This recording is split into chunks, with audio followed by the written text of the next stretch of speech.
जो भी वर्तमान में रामगढ़ ज़िले में कोरोना की स्थिति है,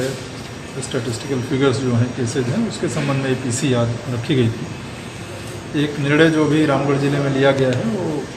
बहुत सारे केसेज हम लोग देख रहे हैं कि गैर हॉटस्पॉट ज़िलों से आने वाले लोग जो हैं, उनमें भी पॉजिटिव केसेस पाए जा रहे हैं।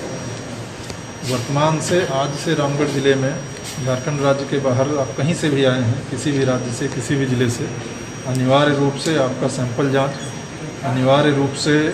इंस्टीट्यूशनल क्वारंटाइन, जब तक कि उस जांच का रिजल्ट नहीं आ जाता, वो किया जाना है। चूँकि ये आदेश पहले से राज्य सरकार के स्तर से है कि आप बाहर से कहीं आते हैं तो 14 दिन के लिए अनिवार्य होम क्वारंटाइन में आपको रहना है। कई केसेज आ रहे हैं कि आदमी पहले बिहार से हजारीबाग आया, फिर हजारीबाग से रामगढ़ आ गया, तो वो भी सरकारी आदेश का उल्लंघन है। अगर उस तरह का कोई केस आता है तो उसमें कार्रवाई। और इंटर ज़िला मूवमेंट चूँकि अभी कोई पास वगैरह की ज़रूरत नहीं है, हाईवे रामगढ़ ज़िले से पास होता है, तो कई केसेस में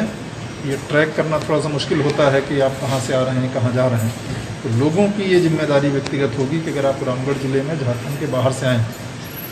आने के बाद पहला काम है कि आप नज़दीकी CHC में जाएं, अपना सैंपल दें, क्वारंटाइन अपना करें, रिजल्ट आने के बाद तब घर जाएं और होम क्वारंटाइन करें।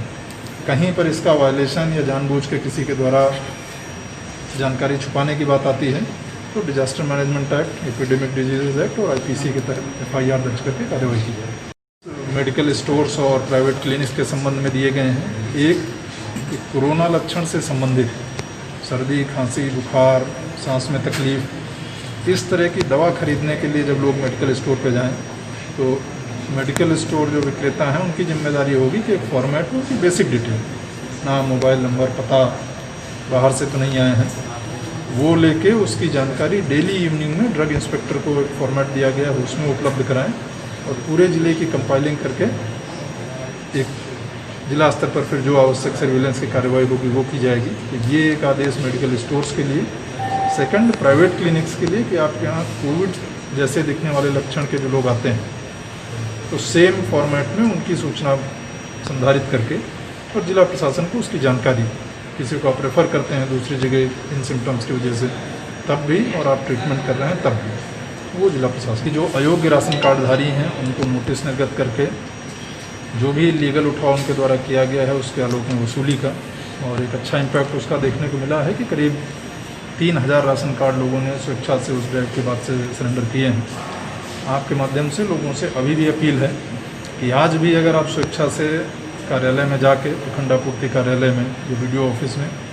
अपना राशन कार्ड सरेंडर करते हैं तो कोई प्यूनिटिव एक्शन नहीं है, लेकिन आप अयोग्य हैं तो सरेंडर अवश्य कर दें, क्योंकि जांच के क्रम में अगर पाया जाएगा तब अनिवार्य रूप से कार्रवाई होगी। देखिए, एक तो आपके माध्यम से अपील है लोगों से कि चूँकि अनलॉक फेज़ में भी हम लोग आ गए हैं, बहुत सारी दुकानें, प्रतिष्ठान हैं जो खुले हैं, तो आप बाहर निकल रहे हैं, इस पर बहुत ज़्यादा रोक अभी नहीं है, लेकिन जब आप निकलें तो मास्क का प्रयोग, जो भी सुरक्षात्मक दूसरी चीज़ें हैं उनका उपयोग अवश्य करें। जिला स्तर से भी लगातार ड्राइव हम लोग कंडक्ट कर रहे हैं। हाल के 2-4 दिनों में जो स्थिति देखने को मिली है तो उस ड्राइव को हम लोग और इंटेंसिव कर रहे हैं। जो भी गैर मास्क, बिना मास्क के लोग मिलेंगे उनके विरुद्ध कार्रवाई, जुर्माना वसूली, बल्क कहीं पर वायलेशन है FIR, जो भी कार्रवाई की जानी होगी वो की जाएगी। एक तो रामगढ़ में कई ऐसी पंचायतें हैं, कुल करीब 31 पंचायतें हमारे यहाँ हैं, जो कि या तो डायरेक्टली कोल अफेक्टेड या फिर कोल रिलेटेड एक्टिविटी की वजह से वहाँ पर नरेगा के कार्य नहीं हो सकते हैं। कुछ अर्बन या सेमी अर्बन एरिया हैं जो टेक्निकली तो नरेगा की पंचायत की लिस्ट में हैं, तो ये एक छोटा कारण है जिसकी वजह से हमारा औसत थोड़ा कम रहता है। लेकिन ये भी सही है कि अभी हमारे पास बहुत स्कोप है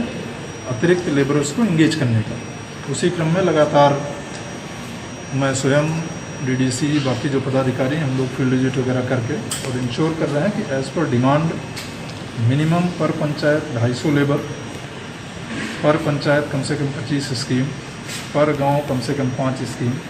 ये एक टारगेट जो है मिनिमम, इसको मानते हुए इसके हिसाब से कार्रवाई करके लोगों को रोजगार उपलब्ध करें।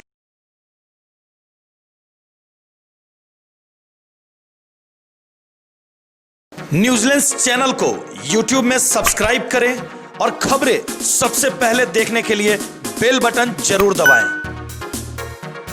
न्यूजीलैंड में खबर की सूचना देने के लिए संपर्क करें और वीडियो व्हाट्सएप करें। हमारा संपर्क नंबर है